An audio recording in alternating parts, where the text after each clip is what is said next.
Hello and welcome to EWTN Pro-Life Weekly. I'm your host, Prudence Robertson. Abortion in Missouri. We give you a lay of the land in a very pro-life state, where pro-abortion activists want to put abortion on the ballot next year. How the state's pro-life attorney general is fighting back, and what resources already exist for Missouri moms and babies.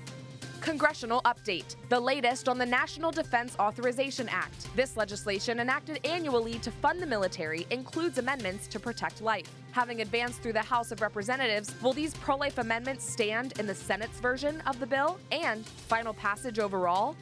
Iowa heartbeat law. Governor Kim Reynolds signed a heartbeat law protecting babies in Iowa that was blocked by a state judge. We speak with Sarah Jansen of Iowa's Women's Choice Center about all of the resources this pro-life state has to offer.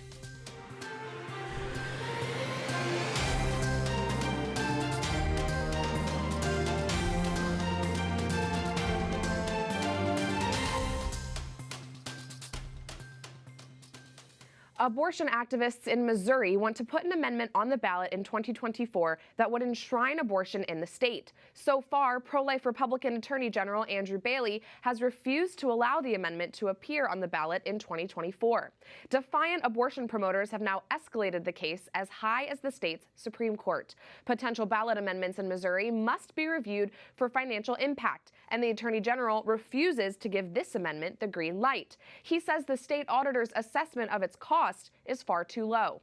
It's notable that the state auditor, Scott Fitzpatrick, is also pro-life. He campaigned on keeping taxpayer monies away from Planned Parenthood and was endorsed by the Missouri Right to Life PAC. Lower courts in Missouri have ruled the Attorney General does not have authority to challenge the financial report, despite his role as chief enforcer of Missouri law. In response, General Bailey appealed the case to the Missouri Supreme Court. A decision is expected by the end of the month. Here to explain more about what's going on in Missouri is Will Scharf. He's a candidate for Missouri Attorney General. Will, thanks for joining me. Before we get into the meat of this, can you briefly explain what pro-life Missourians will be up against if this pro-abortion amendment does make its way onto the ballot in 2024? Sure. First of all, thanks for having me. A longtime fan of yours, and just great to be with you. Oh, thank you, Will. Your listeners, your viewers likely know that in recent years, the pro-abortion lobby has been very aggressive about attempting to move ballot referendum initiatives in different states around the country. Sometimes that's been facilitated by state Supreme Courts, as was the case in Kansas several years ago.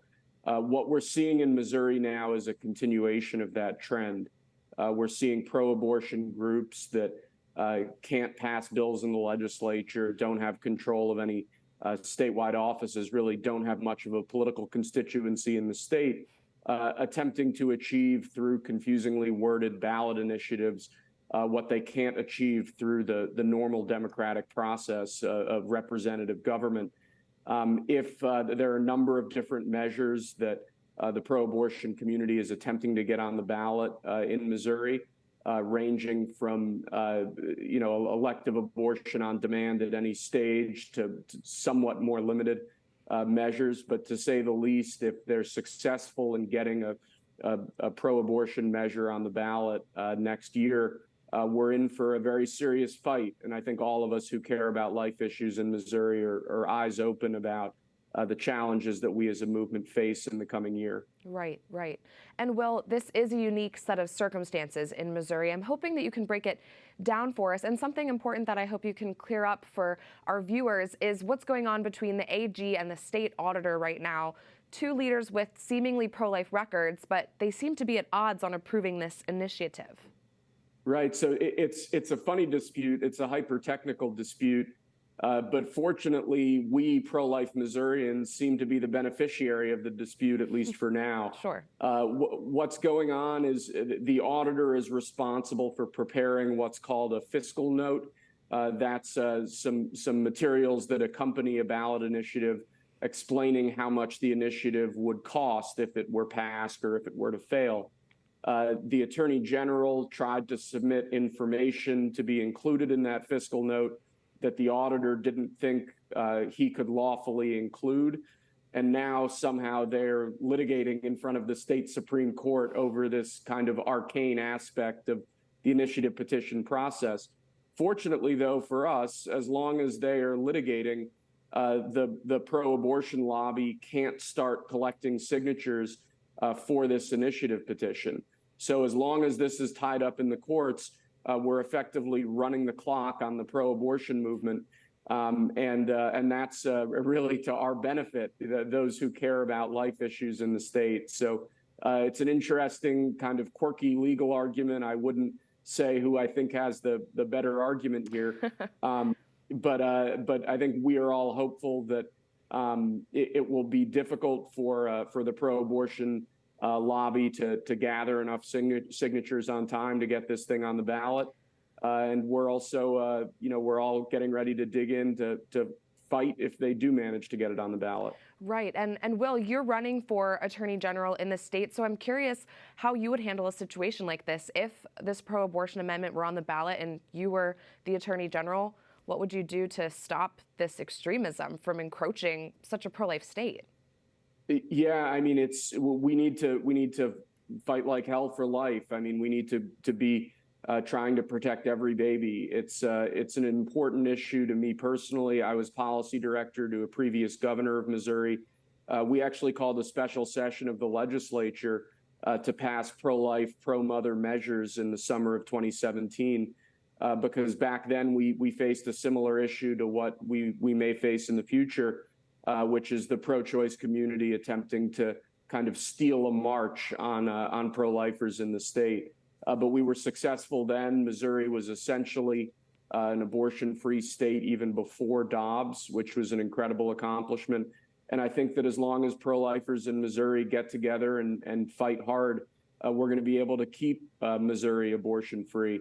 And I think that's really just a testament to the conservative pro-life values of the state and its voters. Right, absolutely. And it is important to note that Missouri was the first state to ban abortion literally hours after Roe was overturned. There are no operating abortion clinics in the state right now. Talk to me a little bit about the progress that's been made, not only since Dobbs came down, but even before that. Sure. So you go back to 2015, Missouri had, I think it was about 5,000 elective abortions a year. It was just a huge number for a state of a relatively limited population of a little over 6 million. Thanks to the measures we were able to pass in the summer of 2017, it became much, much tougher for abortion clinics to operate in the kind of cavalier fashion that they'd become accustomed to. What we passed were really very simple, common sense healthcare protections for mothers and babies, requiring clinics to think about things like medical complications, requiring doctors to be more involved in the consenting process. And Planned Parenthood's response to that was basically to shut down half their clinics.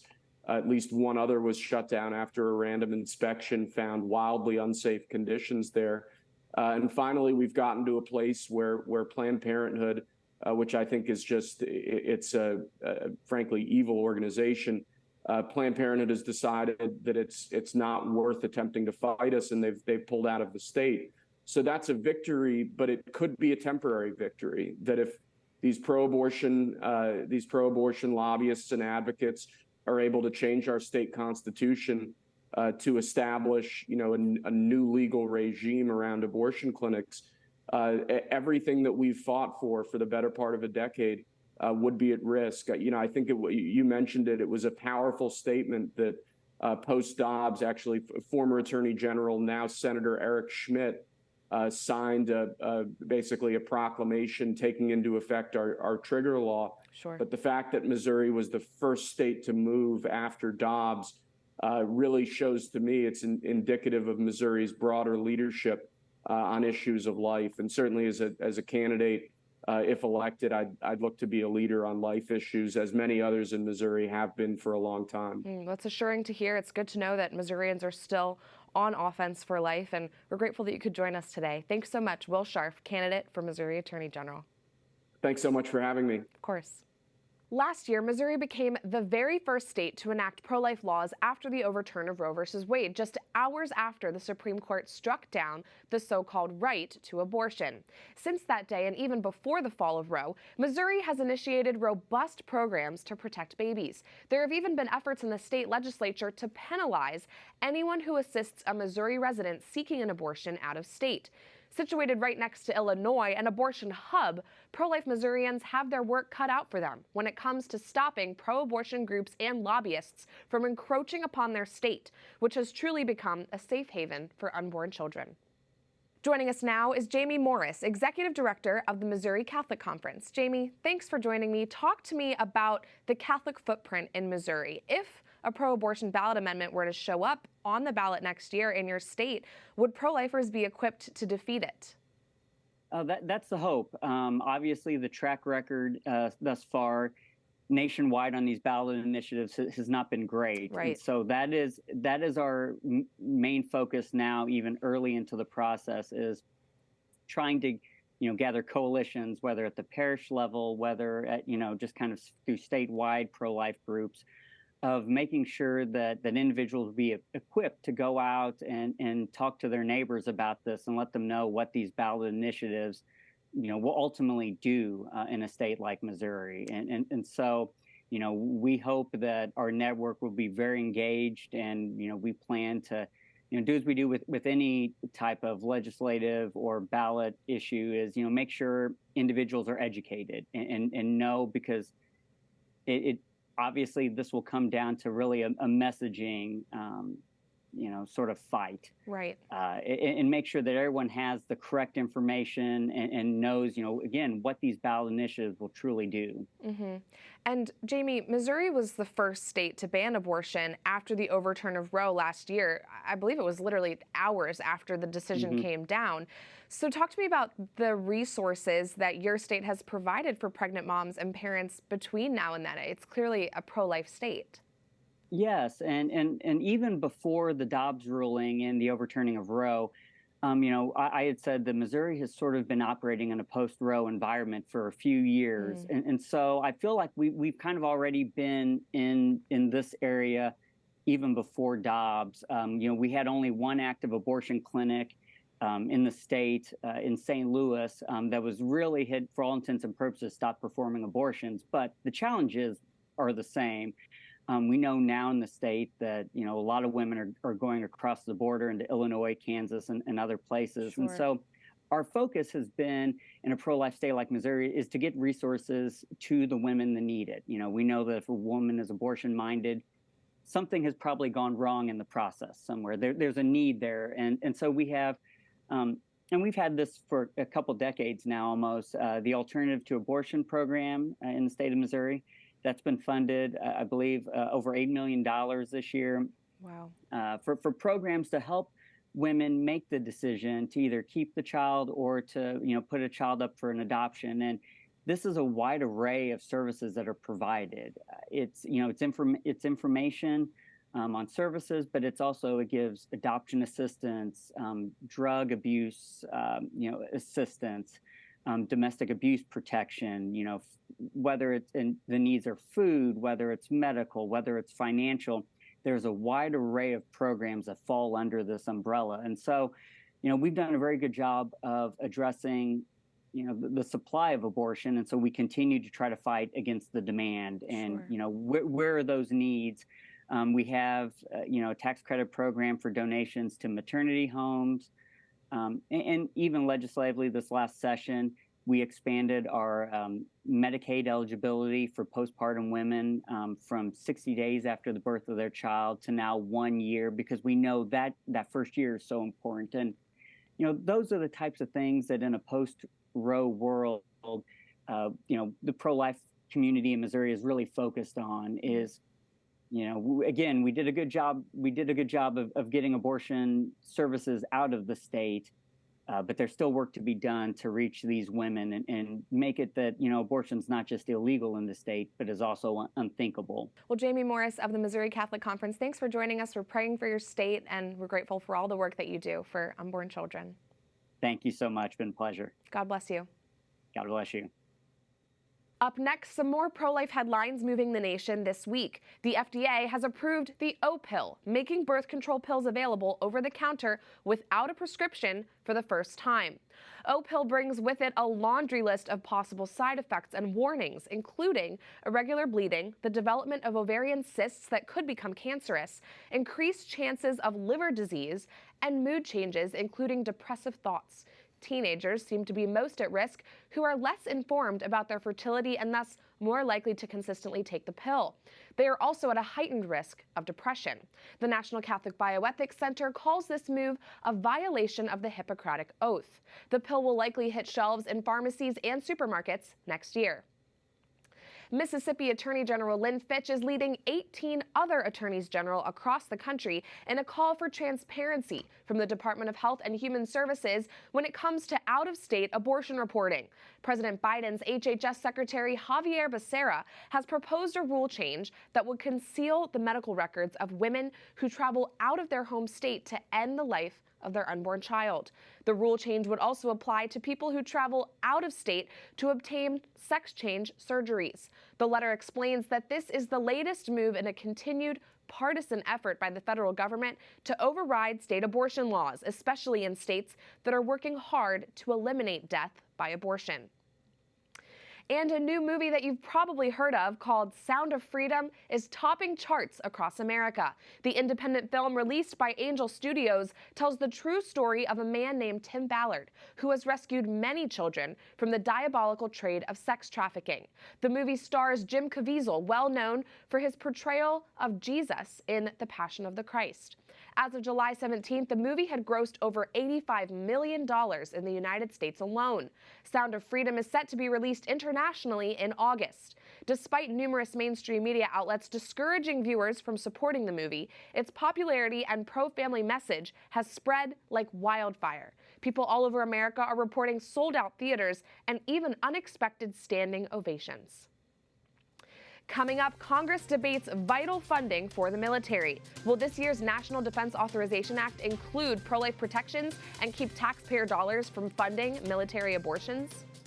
Plus, Iowa's short-lived heartbeat law faces a court block. How one pro-life pregnancy center in the Hawkeye State is supporting moms and babies in the midst of state-level legal battles.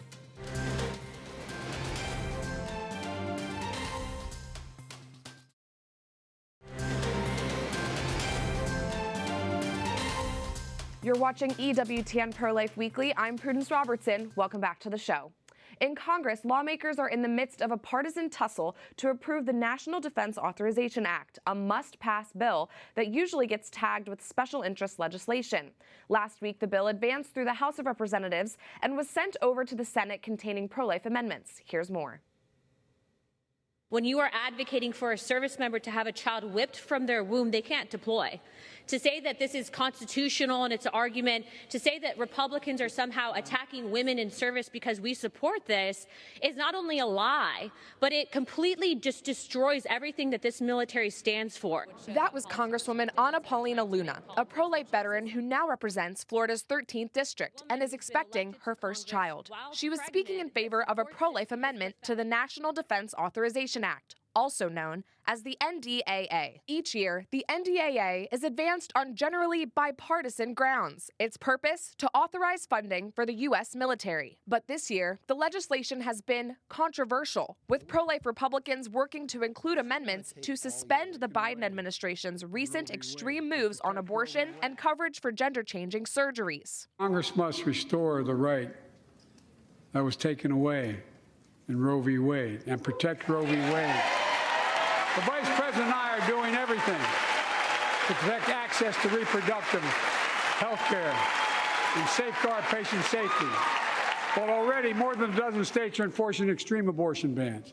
Make no mistake about it. If Congress passes a national ban, I will veto it. One amendment to the legislation, as it advanced out of the House, stops government-funded travel expenses for military personnel who want to obtain abortions. Last year, the Pentagon announced that they would ensure that women in the military who wanted an abortion would be able to do so on the American taxpayer's dime, even if it meant ceiling high costs to travel to a state where abortions are still available. Representative Ronnie Jackson, who introduced the pro-life amendment, says this is illegal. I urge all of my colleagues to vote in strong support of my amendment to repeal the Department of Defense's illegal and immoral abortion policy. This illegal Biden-endorsed policy has no place in our military. Taxpayer money provided to DOD is intended to provide for our national defense and our national security, not to promote and support the Biden administration's radical and immoral pro-abortion agenda. Jackson's amendment was co-sponsored by over 70 other members and was eventually included in the bill, but not without grumblings from pro-abortion Democrats. This amendment puts servicewomen and military families' lives at risk by denying the basic right to travel for health care, no longer available where they are stationed. I also rise saddened and frustrated that we find ourselves here in this legislative body deciding whether or not we trust our women in uniform and our military families to make health care decisions for themselves. Now that the NDAA has been approved in the House, it advances to the Senate. The current bill includes this pro-life amendment, as well as one to ban funding for mutilating transgender surgeries for people in the military. The House version of the bill would authorize $874.3 billion in national defense spending, a 5.2% military pay increase, and additional funding for Ukraine, despite some Republican efforts to eliminate that stream. Speaker of the House Kevin McCarthy celebrated the fact that, quote, radical policies that affect the readiness of the United States military have been eliminated. Before final passage of the bill, members of both the House and Senate will conference, and Republicans hope to build on the progress they've made this past week to ensure pro-family protections. Has the Congress changed? Yes, the Congress has changed. We're keeping the commitment we said we would do. We're focusing on the principles that make America stronger and freer and keep us safer, so we will never be in war again. We'll continue to keep you updated as this legislation moves. The next couple of weeks are busy at the Capitol as members approach August recess, when they'll spend about a month away from D.C. in their home districts. And now to Iowa, where a state judge has blocked a heartbeat law just days after pro-life Governor Kim Reynolds signed it into law. Reynolds mentioned potential legal challenges to the pro-life law when she signed it last week. As we gather here today at this very moment, the abortion industry is in the court trying to prevent this law from taking effect and stop, once again, the will of the people. But the passage of this legislation, by even a wider margin this time, sends an unmistakable message. Abortion activists claim that protecting a child from abortion when you can hear their heartbeat is, quote, unconstitutional. For now, children are protected in Iowa at 20 weeks old while this court battle plays out. In the meantime, Iowans are already meeting the needs of moms and babies in their state. And joining us now is Sarah Jansen. She is program manager at a Women's Choice Center in Bettendorf, Iowa. Sarah, thanks for joining me. Start us off by telling us a little bit about your center, the story of how it came to be, and the resources that you all provide. Wonderful. Thank you for having me. So Women's Choice Center is located in Bettendorf, Iowa. We're right on the border of Iowa and Illinois. So we serve two different states, which is a really unique space to be. So it's our 21st birthday this year. And so 21 years ago, when Planned Parenthood came to town, there was a group of believers that came together to create an alternative to Planned Parenthood services. And so we created our center right across the cul-de-sac from Planned Parenthood back 21 years ago.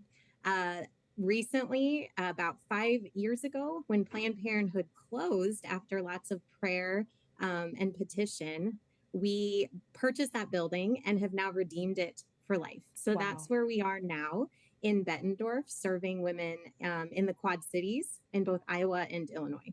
What a redemptive story indeed. And Sarah, what do expectant mothers who come to you need the most? I always like to ask resource centers this. Are they looking for tangible items like diapers, emotional support and guidance? And how do you kind of meet their utmost needs? So we see all of those needs coming through our center. We have three main programs at the Women's Choice Center. And so our medical side serves those patients who are pregnant or believe that they're pregnant. And we provide the typical medical services there: pregnancy test, ultrasound, STD testing, all of that completely free to all of our patients. But we also see a lot of women who are conflicted about their pregnancy, as you know, and they're not sure what option they're going to choose. And so we provide a lot of education. We talk to them about all of their options and then give them the resources that they need to maybe overcome any of those barriers that are keeping them from continuing the pregnancy. On our resource side, our clients there are receiving free formula, diapers, clothing, baby materials.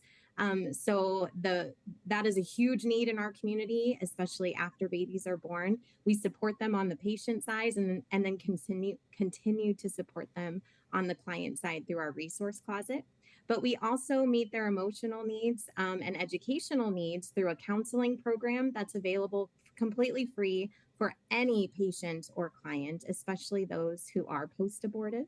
And then we have an in-school education program where we teach 7th and 8th graders about the benefits of delaying sexual activity and the risks and consequences of early sexual activity, in hopes that they'll make wonderful choices for their life, and maybe we won't have to see them go through any sort of crisis later. Sounds like you're really filling all of the gaps. And I'm curious, Sarah, your state's pro-life law, it's unfortunately now in limbo, I'm sure you know. If the heartbeat law is reenacted, how do you hope your center will grow with that, stronger protection for unborn children in your state? Well, as you have seen in the last few days, every day brings a new and different victory or challenge that we meet. And so we are actively preparing for any direction that our state legislation may go. As I said before, we're a border state, and so we have to think about the Iowa legislation as well as the Illinois legislation, because we see girls from both sides of the river there. And so we, in Illinois, obviously, abortion is legal up until birth. And so we are very aware of that and providing the services that we do. So our main thought with this heartbeat bill, we've already been preparing for it, knowing that this may come. We've been praying for it to come, and we have an amazing governor pushing for it to happen. And so the main thing we have been concentrating on is that we expect to see a large increase in online medication abortions, where girls are going online to receive their medication as opposed to going to a clinic in their state. And so we are preparing for the education piece for our girls who may not know what that looks like, may not know what medical follow-up there is or is not. Usually there is not a lot of medical follow-up, and how dangerous that can be to be ordering medication online. So we're changing some of our education pieces, but we've also added a service called the post-abortion assessment. And the reason for that is when a woman chooses abortion, we want to make sure she still feels loved and supported. Even though we grieve the loss of that baby, there's still a life here on earth in that mother, and she's going to be going through a lot of things that she may or may not have expected. And so we've added a service called the post-abortion assessment, where we bring her in, give her some medical services, as well as some emotional assessment and services, as well as referrals if needed, so that she's getting that follow-up care that is usually lacking when she goes through an online medication abortion at home. It's very innovative. Thank you for sharing about that, and thank you for joining us so much. Sarah Jansen, Women's Center of Iowa. That does it for this edition of EWTN Pro-Life Weekly. I'm Prudence Robertson. Don't forget, you can find us at EWTN Pro-Life on all social media platforms: Twitter, Facebook, Instagram, and now Threads. We're there. And if you're interested in more news from our nation and world, go to EWTN.com/pro-life and sign up for my newsletter, The Pro-Life Pulse. Remember, life is a gift. Your life is a gift. God bless.